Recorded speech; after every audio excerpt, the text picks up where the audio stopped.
세상에는 두 종류의 사람이 있습니다. 살리는 사람과 죽이는 사람. 나누고 베풀고 돌보는 사람이 있는가 하면 때리고 부수고 욕하는 사람이 있습니다. 사랑과 위로, 격려와 칭찬을 하는 사람이 있는가 하면 시기와 질투, 미움과 악의를 가진 사람이 있다는 거죠. 여러분은 어디에 속하는 사람입니까? 여러분은 살리는 사람입니까? 아니면 죽이는 사람입니까? 내 안에 누군가에게 상처를 주고 또 아픔을 주고 고통을 주고 어려움을 준다면 나는 죽이는 사람. 그러나 나를 통해 위로를 받고 격려를 받고 또 소망을 얻고 또 힘을 얻는 사람이 있다면 우리는 사람을 살리는 사람이라고 믿습니다. 여러분은 어떤 사람입니까? 영화 중에 최종 병기 활이라고 하는 영화가 있었습니다. 1636년 병자호란을 배경으로 한 영화입니다. 우리나라의 50만 명의 조선인들이 포로로 끌려가는 그 당시에 조선 최고의 신궁이라고 하는 남이라고 하는 주인공이 나오죠. 이 주인공 남이는 유일한 피부치인 여동생 자인의 행복만을 위해 그가 살아갑니다. 그런데 이 여동생의 혼인날, 이 청나라의 습격으로 말미암아 여동생이 포로로 끌려갑니다. 여동생을 구하기 위해 아버지가 남겨준 활을 들고 적진을 향해 달려가죠. 이 사실을 알게 된 적장 주신타는 남이를 죽이기 위해 거대한 활의 전쟁을 시작합니다. 적장 주신타는 수많은 조선인의 생명을 죽이기 위해 활을 당기지만 주인공 남이는 이 끌려간 인질 가운데서 자신의 여동생을 살리기 위해 활을 당긴다는 거죠. 영화 속의 주인공 남이가 이렇게 말합니다. 나는 사람을 죽이기 위해 활을 쏘는 것이 아니라 살리기 위해 활을 쏜다고. 한 사람은 무고한 생명을 죽이려고 활을 당겼지만 또 한 사람은 생명을 살리기 위해 활을 당겼다는 거죠. 이 활이라고 하는 단어가 두 가지의 뜻이 있습니다. 생명을 죽이는 궁사의 활이 있고 생명을 살리는 부활의 활이 있습니다. 한자어에서 생명을 살린다는 이 활이라고 하는 단어는 예수님의 부활을 의미합니다. 예수님께서 십자가에서 생명을 살리기 위해 이 부활의 활을 당기셨다고 믿습니다. 어둠의 권세 앞에서 생명을 구하기 위해 생명을 살리는 이 활의 전쟁을 주님께서 십자가에서 행하셨다고 믿습니다. 여러분은 인생에서 어떤 활을 당기십니까? 어떤 사람은 죽이는 활을 당긴다면 또 어떤 사람은 살리는 활을 당기지 않을까? 영화를 보면서 제 마음에 이런 생각이 들었습니다. 지금 나는 어떤 활을 당기며 살아갈까? 누군가에게 아픔을 주고 상처를 주었다면 저 또한 살리는 활이 아니라 죽이는 활을 당기고 있는 게 아닐까? 여러분은 어떤 활을 당기십니까? 이 우리나라와 일본의 이 한일 감정이라고 하는 것은 여간에서는 풀리지 않는 숙제입니다. 왜냐하면 일본이 과거의 잘못을 뉘우치지 않기 때문이죠. 같은 잘못을 저지른 독일은 매년 사과문을 발표하지만 일본은 사죄하기보다 항상 역사 왜곡을 일삼아 왔습니다. 그 이유를 역사학자들은 이렇게 말합니다. 독일은 그 전범자들을 철저히 재판에 넘겼지만 일본은 그들을 처벌하지 않고 일본 정치인으로 그대로 활동하도록 두었기 때문에 똑같은 전철을 밟고 있다는 거지요. 우리가 잘 아는 일본 총리였던 이 아베의 외할아버지가 전범자였고 그의 후손인 아베도 똑같은 모습으로 정치를 했던 것을 우리가 알고 있습니다. 그런데 한국의 어떤 청년이 일본 지하철에서 술에 취한 일본인을 구하려다가 그만 목숨을 잃었다는 기사를 보았습니다. 그는 당시 아르바이트를 마치고 귀가하던 중에 술에 취한 일본인이 지하철 선로에서 떨어지자 그를 구하기 위해 선로 아래로 내려갔습니다. 그런데 대피할 장소가 없어서 그만 전철에 치여 숨지고 말았다는 거죠. 머나먼 타국 땅에서 한 생명을 구하기 위해 자신의 몸을 아끼지 않았던 것입니다. 그의 행동은 일본 전역을 감동케 했습니다. 28살의 나이에 한 생명을 살리기 위해 자신을 던진 이 아름다운 청년의 모습. 그가 바로 생명을 죽이는 땅에서 생명을 살리는 거룩한 삶을 살았던 것입니다. 그런데 반대로 내가 살기 위해 남을 죽이는 사람들도 있지요. 얼마 전 방영된 백설공주에게 죽음을이라고 하는 제목의 드라마가 삼척에서 촬영된 것을 아십니까? 모르셨어요? 모르셨구나. 전 들었어요. 그래서 드라마를 한번 보았습니다. 봤더니 우리 교회 청년이 운영하는 이 청년빵집, 거기 앞에 인화 쇼핑타운 그 육교에서 촬영을 했더라고요. 이 드라마의 내용은 이렇습니다. 한 마을에 사는 동네 아이들이 같은 동네의 또래 여자아이를 성폭행합니다. 그런데 이 여자아이가 그곳을 도망치려다가 그만 창고 모서리에 부딪혀 쓰러지고 말죠. 여자아이가 죽은 줄 알고 겁이 난 아이들이 아빠에게 전화를 걸었습니다. 사건이 일어난 창고에 달려온 이 아빠들이 이 여자아이가 살아있는 것을 알고도 그 아이를 살해하여 유기합니다. 그리고 이 살인사건을 동네 아이들의 또 다른 친구였던 의대에 합격한 친구에게 뒤집어 씌웁니다. 살인 누명을 쓴 친구는 경찰서장과 동네 친구 아빠들에 의해 철저하게 살인자의 누명을 쓰고 징역 10년의 형을 받습니다. 그 동네 경찰서장으로부터 동네 친구들과 그의 아버지들까지 한 가정의 인생을 완전히 망가뜨리죠. 그 충격으로 그 아버지가 세상을 떠납니다. 그들이 생명을 죽이는 자 아닌가. 그런데 반면에 우리가 동물의 세계를 보면 그 생명을 귀히 여기는 하나님의 놀라운 섭리들이 그들 가운데, 이 동물들 가운데 있는 것을 우리가 찾아볼 수 있습니다. 새 중에 보면 이 모성애가 아주 강한 새가 있어요. 이 페리칸이라고 하는 새입니다. 이 페리칸은 겨울에 알을 낳고 부화하는데 어미가 새끼에게 먹일 것이 없으면 결국에는 자기 가슴살을 떼어 먹이고 마지막엔 피를 먹임으로 새끼를 살리고 자신은 죽는다고 합니다.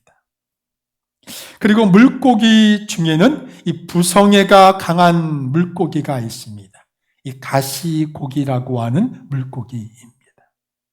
이 가시고기는 주둥이로 강바닥에 모래를 퍼내고 거기에 둥지를 만듭니다.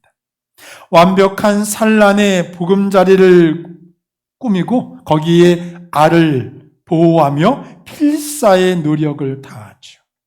알을 보호하기 위해 큰 물고기들과의 싸움을 마다하지 않습니다. 가시고기는 거의 한 달 동안 아무것도 먹지 않은 채 알을 보호하다가 부화할 무렵에 둥지 옆에서 끝내 죽음을 맞이합니다. 그리고 부화한 치어들은 자기 아비의 살을 뜯어먹으며 자라게 된다는 거죠. 이 개미라고 하는 자그마한 미생물에게도 정말 자기 희생의 모습이 있다고 합니다. 한 곤충학자가 개미를 대상으로 실험을 했는데 이 개미들이 모여 있는 곳에 나무 젓가락을 놓고 거기에 불을 붙였습니다. 불이 났을 때 개미들이 어떻게 대처하는가를 연구하기 위해서 보았다고 합니다. 그런데 뜻밖의 일이 생겼습니다. 불을 끄는 방법을 몰라서 당황할 줄 알았는데 이 개미들이 일사불란하게 움직이기 시작하는 겁니다. 처음에 불을 발견한 개미가 자신의 몸을 불 속으로 던지고 그 다음 개미들도 똑같이 불 속으로 뛰어 들어가더라는 거죠. 그러자 불꽃이 점점 약해져 갑니다. 개미의 몸에 있는 키틴질이라고 하는 성분이 불꽃을 줄이는 그러한 소화 작용을 하기 때문이라는 거예요. 자기의 생명을 던져 자기 개미떼의 그 그룹을 살리는 희생 정신이 개미에게 있더라는 거죠. 성경은 우리에게 이렇게 말합니다. 요한복음 12장 24절에 보면 우리 함께 읽어볼까요? 시작. 내가 진실로 진실로 너희에게 이르노니 한 알의 밀이 땅에 떨어져 죽지 아니하면 한 알 그대로 있고 죽으면 많은 열매를 맺느니라. 마태복음 20장 28절 말씀에도 이렇게 기록합니다. 인자가 온 것은 섬김을 받으려 함이 아니라 도리어 섬기려 하고 자기 목숨을 많은 사람의 대속물로 주려 함이니라. 생명을 살리는 일, 그것이 바로 하나님의 뜻이라는 것입니다. 이 땅에 예수 그리스도 그 십자가의 죽음을 말미암아 우리에게 영원한 생명을 주셨다고 믿습니다. 그 목숨을 들여 우리에게 생명을 허락해 주셨다는 거죠. 그래서 우리는 이 자그마한 동물에게서 생명을 귀히 여기는, 생명을 소중히 여기는 이 마음을 우리가 배워야 하지 않을까. 그래서 오늘 본문을 통해서 생명을 구하는 사람과 어떻게 하면 사람을 죽이기 위해 고민하는 사람, 두 사람의 모습을 우리가 함께 나눠보기를 원합니다. 오늘 본문 4절 말씀에 보면 예수님께서 바리새인들을 향해 이렇게 경고를 하고 있어요. 우리 같이 읽어볼까요? 4절 말씀 시작. 그들에게 이르시되 안식일에 선을 행하는 것과 악을 행하는 것, 생명을 구하는 것과 죽이는 것 어느 것이 옳으냐 하시니 그들이 잠잠하거늘. 너희 신앙 양심에는 어떤 것이 옳으냐고, 옳게 생각하냐고 주님께서 그들에게 물으셨다는 거예요. 선을 행하고 생명을 구하는 게 당연히 옳은 거 아닙니까? 그런데 옳은 것을 옳은 것이라고 여기지 못하는 사람들이 세상 가운데 있더라는 거죠.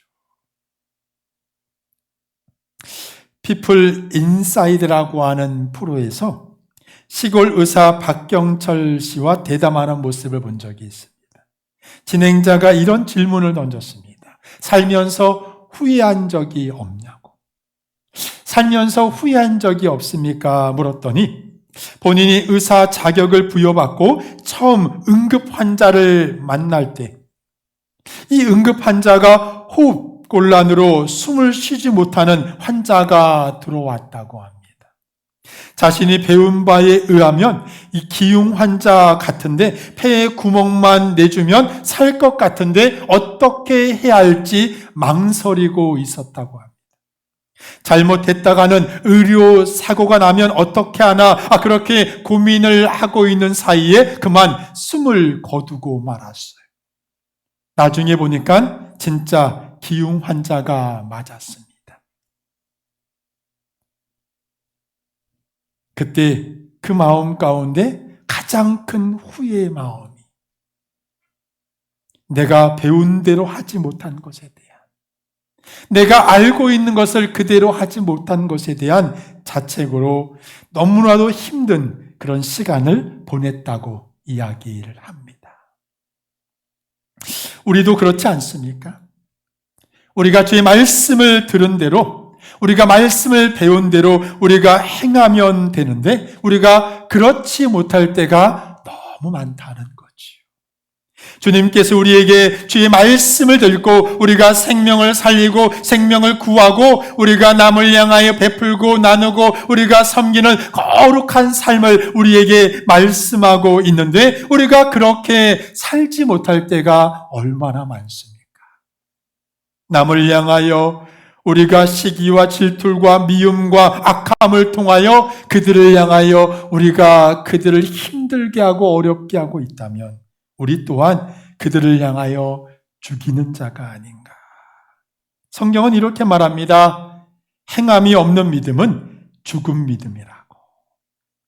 그래서 오늘 본문을 통해 생명을 죽이는 사람들과 생명을 살리는 사람들의 이야기를 함께 나눠보기를 원합니다. 먼저 생명을 죽이는 사람들은 어떤 사람들인가? 오늘 본문에 보니까 바리새인들이라고 말씀하고 있어요. 본문 6절 말씀 볼까요? 우리 6절 말씀을 함께 읽습니다. 시작. 바리새인들이 나가서 곧 헤롯 왕과 함께 어떻게 하여 예수를 죽일까 의논하니라. 그들은 예수님을 죽이기 위해 함께 음모했다는 거죠. 이 유대 사회에서 바리새인들은 유대교를 대표하는 종교인들입니다.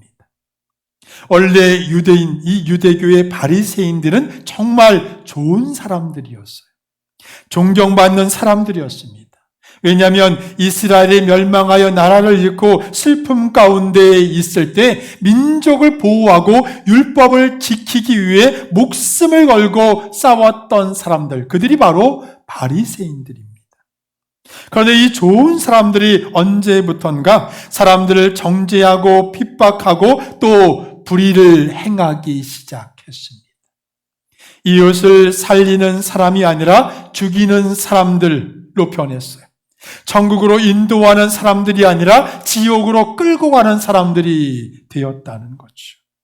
오죽하면 예수님께서 이 바리새인들을 향하여 독사의 자식들아 그렇게 말씀을 하셨겠습니까? 저들은 생명을 노리고 생명을 해치는 독사와 같은 자들이라는 거죠. 여러분, 독사의 눈을 보면 때로는 정말 소름이 끼칠 정도로 그 눈이 얼마나 무섭습니까? 오늘 본문의 바리새인들이 정죄하고 죽이고 넘어뜨리는 이 독사의 눈으로 죽일 자를 찾고 있더라는 거죠. 그렇다면 왜 그들은 생명을 죽이는 자리에 있었을까? 본문 5절 말씀에 이렇게 말합니다. 우리 같이 읽어볼까요? 그들의 마음이 완악함을 탄식하사. 주님께서 그들의 마음을 보셨다는 것입니다. 그들의 완악한 마음을 주님께서 보셨다는 거예요. 여기 완악하다 이 말은 마음이 꽁꽁 얼어붙은 굳어져 있는 마음의 상태를 말합니다. 자기만 생각하는 이기적인 사람들을 가리켜서 완악한 자라고 말하죠. 스펀지처럼 얼마든지 흡수할 수 있고 얼마든지 빨아들일 수 있는 그런 포용력을 가진 사람이 아니라 누구도 받아들일 수 없고 수용할 수 없는 강박한 마음, 그 사람들을 완악한 자라는 거예요. 얼마든지 수용할 수 있는 부드러운 사람이 있는가 하면 누구도 받아들일 수 없는 돌덩이 같은 사람이 있다는 것입니다. 여러분은 어떤 마음을 갖고 있어요? 나는 정말 부드러운 마음, 그래서 누구도 내가 수용할 수 있는 그런 스펀지와 같은 사람, 저와 여러분이 그런 하나님의 자녀가 되기를 원합니다. 그래서 오늘 바리새인들이 오늘 한쪽 손 마른 사람을 어떻게 봤다고 말합니까? 본문 2절 말씀에 이렇게 말합니다. 우리 같이 읽어볼까요? 2절 말씀 시작. 사람들이 예수를 고발하려 하여 안식일에 그 사람을 고치시는가 주시하고 있거늘.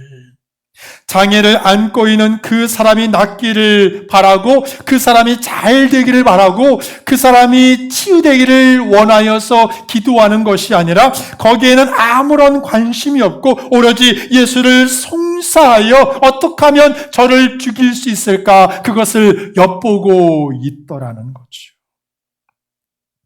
내가 어떻게 하면 도울 수 있을까?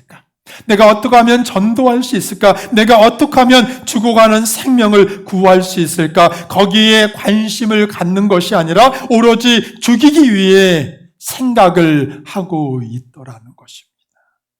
그래서 이 바리새인들이 어쩌면 육신의 장애를 안고 있는 이 한쪽 손 마른 사람보다 더 불쌍한 사람들이 아닌가. 왜냐하면 그들의 마음이 메말라 있었기 때문입니다. 그들의 영혼이 쩍쩍 갈라져 있는 그런 사람들이었다는 거죠. 그 완악한 마음에 더 이상 회복이 불가능한 영혼들이라는 거예요. 그렇다면 이 완악한 마음을 무엇으로 깨트릴 수 있을까? 나의 노력으로, 나의 힘으로, 나의 의지로 이 완악한 마음을 정말 우리가 벗어버릴 수 있을까? 여러분, 이 완악한 마음은 깨어진 항아리처럼 아무리 부어도 채워지지 않는 마음입니다. 이 깨어진 항아리 같은 마음이 완악한 마음이라는 거죠. 그럼 어떻게 하면 이 깨어진 항아리에 우리가 물을 채울 수 있습니까? 깨진 항아리에 물을 채우려면 간단합니다. 그 항아리를 물속에 잠그면 돼요. 바꿔 말하면 깨어진 항아리, 깨어진 우리의 영혼을 우리가 어떻게 회복시킬 수 있냐면 성령의 생수에 우리가 완전히 잠기면, 아무리 깨어진 마음이라 할지라도 그 심령이 주 안에 충만케 되면 우리가 주 안에서 다시 회복될 줄로 믿습니다. 나의 깨어진 마음, 나의 상한 마음, 내 치료받지 않은 내 마음이 주의 성령의 충만함으로 다시 회복되는 하나님의 자녀가 되시길 주님의 이름으로 축원합니다. 네덜란드의 화가 중에 이 빈센트 반 고흐라고 하는 정말 유명한 화가가 있죠. 그가 일생 동안 40여 점의 자화상을 남겼습니다. 그 중에서도 자신의 귀를 자른 후에 그린 자화상, 특히 유명하다고 하죠. 잘려나간 오른쪽 귀에 하얀 분대를 감고 있는 그림입니다.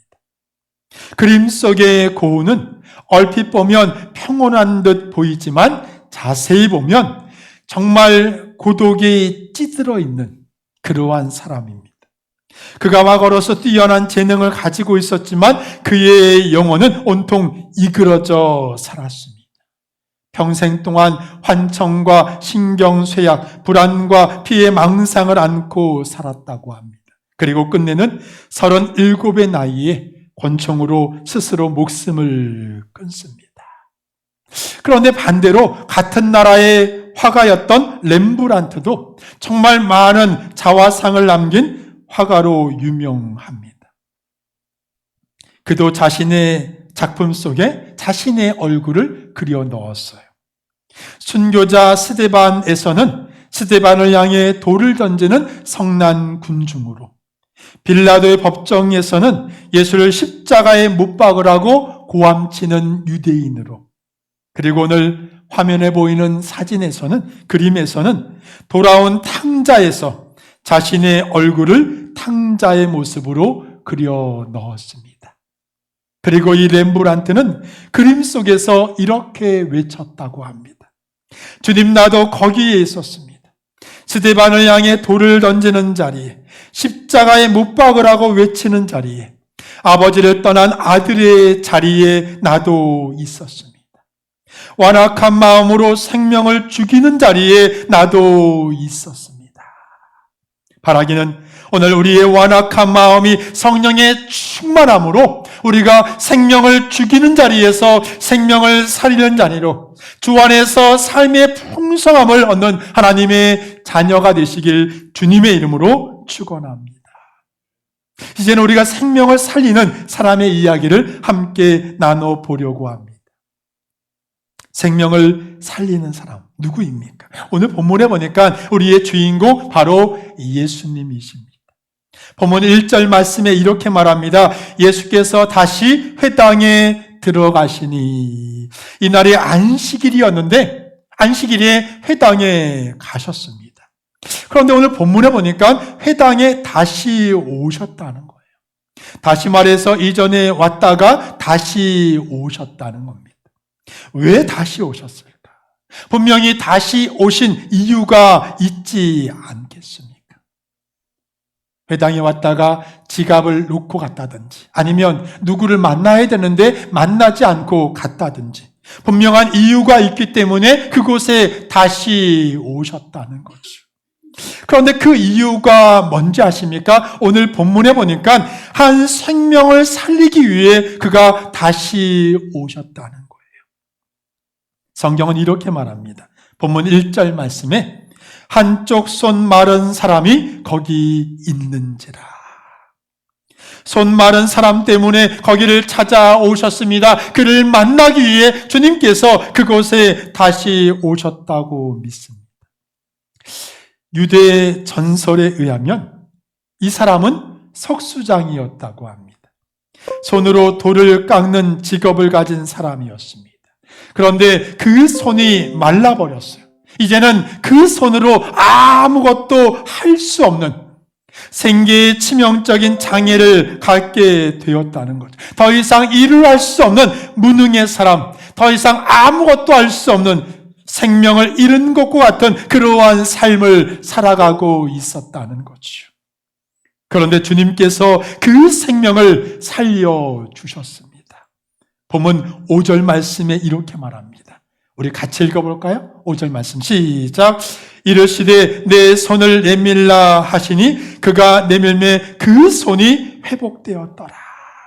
아무 미래도 없는 그에게 삶의 회복의 놀라운 역사를 주님께서 허락해 주셨다는 거죠. 삶의 생명을 찾게 되었습니다. 인생의 정말 가장 중요한 것을 주님께서 채워주셨는 줄로 믿습니다. 바라기는 우리의 삶에도 내 생명을 살리고 내 삶을 다시 회복케 하시는 그 하나님을 만나는 주의 자녀가 되시길 주님의 이름으로 축원합니다. 예수님을 보기 위해 뽕나무에 올라간 삭개오. 그에게 정말 필요했던 것은 돈이나 명예나 권력이 아니었습니다. 삭개오에게 정말 필요했던 것은 바로 주님의 사랑이었습니다. 사람들에게 소외당하고 외면당했던 이 세리 삭개오가 가장 필요했던 그 주님의 사랑. 그래서 뽕나무에 올라간 삭개오를 보고 주님께서 부르셨습니다. 삭개오야 속히 내려오라. 한 번도 만난 적이 없는 그의 이름을 부르며 그에게 내려오라고 주님께서 그를 만나 주셨습니다. 지친 영혼의 메마른 가슴을 주님께서 사랑으로 녹여주셨다는 거죠. 주님의 생명의 활이 메마른 영혼을 향해 날아가는 순간 그 영혼이 생명을 얻게 된 줄로 믿습니다. 오늘 메마른 우리 심령 속에 주님이 찾아오십니다. 육신의 질병으로, 영혼의 갈급함으로, 삶의 문제로, 근심된 수많은 일들로 우리의 영혼이 쩍쩍 갈라져 있는 우리의 삶 속에 주님께서 찾아오실 줄로 믿습니다. 생명을 살리시는 그 주님께서 이렇게 말씀하십니다. 내 손을 내밀라. 오늘 그 손 붙잡고 다시 일으켜 세워지는 하나님의 자녀가 되시길 주님의 이름으로 축원합니다.